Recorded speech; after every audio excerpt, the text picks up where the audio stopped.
Gepleyen Azadlyk Radiosu. Assalamu alaykum hormatly dinleyijiler. Eferde dünýä türkmenleri gepleşýümiz mikrofon öňünde maksat Ataýew.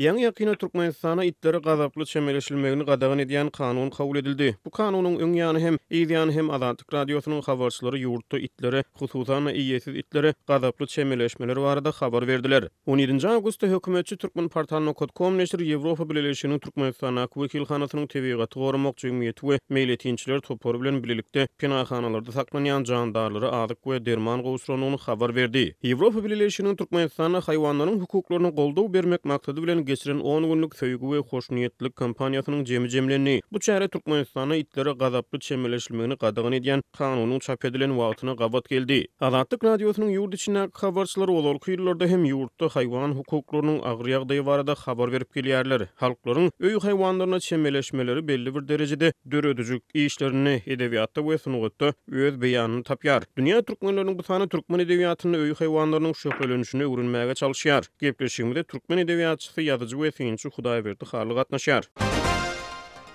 Hudaýberdi bilşimiz ýaly istenlik milletiň häsiýeti, edim gylymy onuň döredüjligine belli bir derejede şöhretlenýär, öz beýanyny tapýar. Meselem türkmenleriň ata bolan söýgüsine düşünmek üçin ata gowuşdyň dogry depelini okumak ýeterlik bolýar. Ýa-da meniň dostum Meleguş kinofilmine tomuş etseň türkmenleriň arasyna bedewlere çemeleşmäniň gymmatyna düşünse bolýar. Edil şolar ýaly türkmen edebiýatyna öý haýwanlaryna çemeleşmeler nähili şöhretlenýär. Meselem haýsy eserlerde baş gahrmanyň öý haýwanyna eýgürýän haýwanyna bolan gatnaşygy düşündirilýär. Ýa-da şeýle düşündirilýän eserler barmy? Siz duş geldiňizmi? Elbetde men köp eserlerde duş geldim. Şu mesele bu taýda bir ilki bilen bellemeli var. Adam tebigatdan aýratyn däl ýa-da başga jandarlardan aýratyn däl. Adam tebigat bilen bilelikde, ýagny tebigat bilen bilelikde adam öz durmuşyny dowam etdirýär. Şonuň üçin hem bizim gözümizde haýsadyr bir ähmiýetsiz görünýän radyňam ýa-da jandaryň ýa-da ösümlik bolsun, şonuň umumy ýaşaýşa täsiriniň bar bolmagy mümkin. Gaty möhüm bolmagy mümkin. Sebäbi tebigatda bir artykmaç ýa-da ziýanly zat ýok. Eger ol bar bolsa onu bir ýam ýok ederdiler. Şu bagatda türkmenler töweregindäki dünýä bilen bilelikde ýaşaýar. İlki bilen adam atlaryny alyp görelim. Olar öz şagalaryna haýwanatlaryny dakýarlar, meselem möjek diýe, iner diýe ýa-da goç, şolar ýaly ýolbors diýen atlar dakýarlar, gyýylaryna keyik, towşan, jeren ýaly, sülgün ýaly, tabus ýaly ören owadan atlar dakýarlar. Ýagny haýwanlar dünýäsi bilen milletiň ýaşaýşy, adamzatyň ýaşaýşy bile gelýär. Hut şol bileligim türkmen edebiýatyna da, sunwatyna da, şekillendiriş sunwatyna da bar. Ähli ugurlarda bar. Meselem saz sunwatyny alyp görsek, aýdym sazlarda gyzyl ýynçyk diýen bir ören owadan saz bar. Gyzyl ýynçyk flamengo guşy bolýar. Şoň bilen birlikde ýaşyl baş ýa durno diýen saz bar, durnanyň diýen saz bar, şelpeli durno bar, awçum kam bar. Ýene de bir zat aýdasym gelýär. Jeren barada, jereniň aýratyn orny bar türkmen edebiýatynda. Arabatym ýurt talim öldüren öz ilimiň jerenidir bu jeren diýär.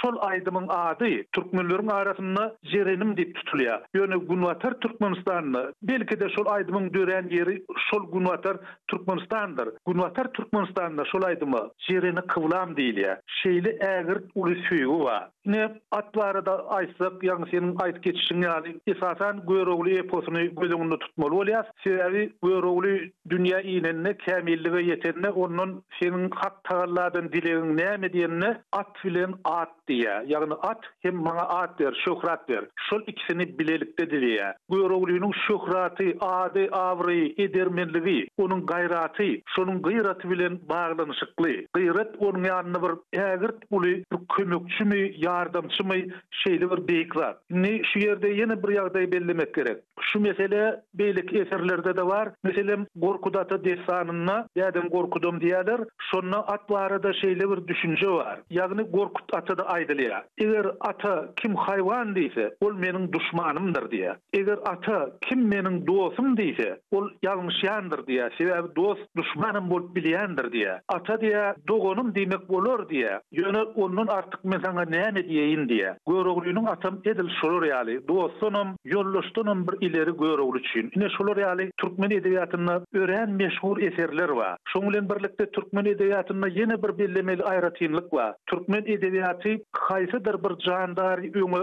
saylanok ya da şonu bir aýratyn ünsverenok. Meselem atal görsek at ören uwudun, gaty güýçli ol bir mertligiň, güýçüň, şaltlygyň simwolu, şonuň alamaty. Ya da ital görsek it wefadarlygyň alamaty. Ine bunun başary bir ýöneköy göze ilmeýän zatlar bar daýdylanma. Eger biz magtymula ýüzensek, gözlemeýän bolarum diýen goşgusyny ilki bilen käklik baradaydı. Sonra bilbil baradaydı. Onsoň eşek baradaydı, urkoç eşek barada. Kürresi elinden gitse eşeğin tel murup 4 ýana gözler uşogun diye. Magtymulay diýämini görýäňizmi? Eşek öz elinden kürresini aldyrsa diýä, edil bir adam derejesinde goýýar. Şonuň nähili del murup hereket etjekdigini beýan edýär. Ýa-da nekeçin doňuz alyp göreliň. Doňuz haram haýwan hasap edilýär. İslam dini gelenden soň türkmenleriň arasynda doňuz ýýän ýok. Ony iýmeýärler, ýöne magtymulynyň derejeligini. Şol doňuzam öz derejesinde bir ýokary bir jandar derejesinde beýan edilýär. Bir güýçli duşmany duşly mekezin jojugyny gözlemeýän bolarmy diýä. Görýäňizmi? Ol jojugyny ýitirjek mekezine de öz duýgudaşlygyny bildirýär. Magtymuluda hiç bir beýik haýwan eken, bir de pes haýwan eken diýilen dereje ýok. Şol jandarlaryň ählisini din göz bilen seredýär. Hemmesinin öz derejesinde syýlýar hem hormatlýar. Soňky ýyllarda haýwan hukuklaryny goraýjylar Türkmenistanyny ýykmany itpişiklere ýol daraşmalar barada habar berip gelýärler. Şeýle ýol daraşmalar galy berse de haýwan hukuklaryny goraýjy aktivistleriň ýyzarlanmagy alada döretdi. Türkmen halk döredjiligini, nakyllarda, atalar sözlerini, ýaňyltmaçlarda, matallarda itpişigiň agdalýan, götürilen yerlerine duş geldiňizmi Hudaýberda? Elbette duş geldim. Sebäbi şol haýwanlar adamlar bilen birlikde ýaşaýarlar. Ýagny bir sirede, bir tebigatda ýaşaýarlar. Olar adamdan aýry däl. Şonuň üçin itin duýgurlugy barada ýa-da itin öňüne duýdurmagy barada köp gurrumlar we hem nakyllar bar. Türkmenlerde şeýle bir nakyl bar. Ertir turup atyny gör. Atından soň ataňy diýär. Ýagny adam öz atasyndan hem atyny ilerde goýýar. Edil şolar ýaly pişigem şeýle. Pişigiň meselem ýüzüni ýuwmagy, pişigiň bir garanjaklamagy, eýem ol bir alamat aňladýar, ýagny mehman geljek, ýagny bir nähilidir bir ýagdaý boljak diýilen duýgular berýär. Indi men öz tejribämi aýtsam, biz bir wagtlar çärjewde ýaşaýardyk. Bizim ulu howlymyz bardy, ýerimiz bardy. Biz bayramalara göçüp gaýtmaly bolduk. Şol gurrun başlamagynyň öň ýany bizim bir itimiz bardy. Onuň boýuny atdy. Şonuň üçin oňa biz boýuny at diýerdik. Şol it uğlap başlady. Şeýle bir uğlaýar jenewer. Şeýle bir uğlaýar. Soň biz göçdük gaýtdyk itgarly. Şondan soň men hiç wagt it saklamadym. Sebäbi şol itim meniň hiç gözüňimden giden ok. It pişik adama şeýle goloy, şeýle bir duýgur zat ol.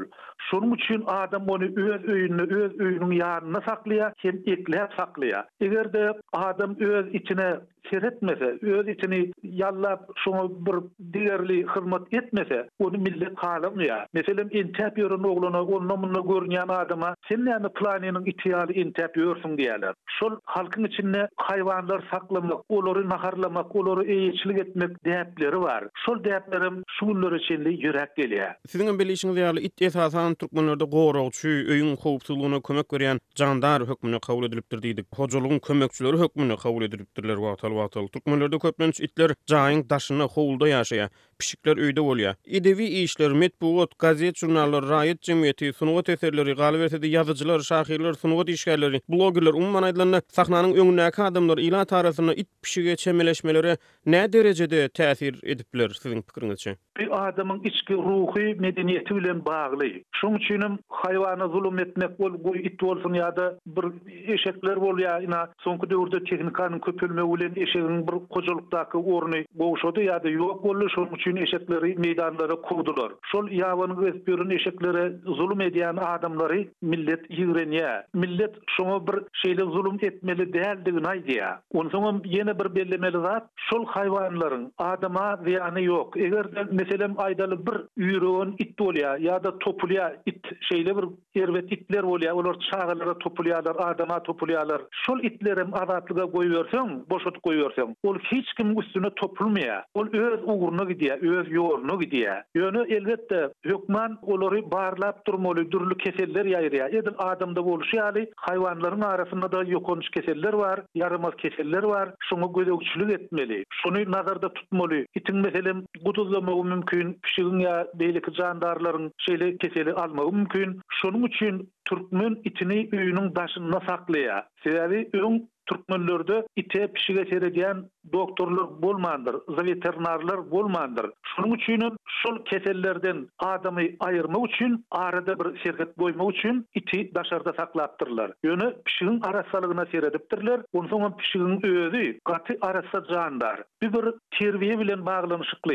Uluların kiçilere, hayvanlara degmel däldi barada aýtmak gerek. Hayvanlara rehimli bolmak, hayvanlara bir yardım etmek barada aýtmaklary gerek. Ine şol terbiyeler, şol görüldüler adamda bu endikleri öğrediyorlar. Udaýberden sizin öz dörediçiligiňizde it pişigi, öý haywanlaryny aglayan eserleriniz barmy? Beýleki ýazyjylarda barmy şeýle öý haywanlaryny aglayan eserleri? Beýle temadan ýazýan ýazgyçylar köp. Ilki bilen Atajan Tağany aýtmak isleýän Atajan Tağanyň itwarada ören oňa hikaýelary bar. Şoň bilen birlikde de meniň geçmejek günler diýen bir hikaýam bar. Ol konkursda bayragam alypdy. Okuýjylar tarapyndan hem gowy garşylanyny. Şu ýerde bize bir hyzmat eden bir ýetim çağalar ösüwlük bize hyzmat eden eşegimiz bir çal eşegimiz bardy. Bizim kujulugymyzyň agyr derdini şol çekdi. Şol eşek barada, şonuň hyzmaty barada men ýazdym. Hem şoň bilen birlikde it barada da elbetde pişik barada da ýazdym. Ol beýleki hikaýalaryňda ýöne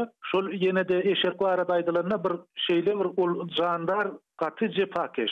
Şoň bilen birlikde de eşek üçin bir aýratyn o tiýim gerek däl, bir ol näme bolsa da oňup bilýär. Ýöne eşegiň bir ejiz tarapy suw bermeli. Hemişe eşegi suwsuz goýmaly däl. Ol şeýle bir jandar. Umuman şonuň eşegiň şeýle bir uly gözü bar. Olar ýaly göz başga hiç bir jandarda ýok. Ören ullukan, özüm ugodan bir balkyldap dur. Ol haywanlar şeýle gowy. Ondan şeýle haywanlar bar. Meselem ýa-ni men gyzylyncık diýen saz barda aýtdym, flamingo. Şol guşy men haywanat bagyna gelip gördüm. Haywanat bagynda ören ugodan guş. Ýene bir beýleki zat bileýilmez mundesanyna jerenler barada bar. Jeren barada aýdym bar. Men haywanat bagyna jeren gördüm. Jereniň şeýle bir ugodan gözü bar, gara gözü bar. Kim şol gara gözü görse hiç wagt jerine garşy o katar diýip pikir edemok. Ine şeýle eserler bar, ol diňe menne däl, beýleki galamdaş ýazgyçylarymyzda da köp ýaşlardan ine häzirki döwürde meselem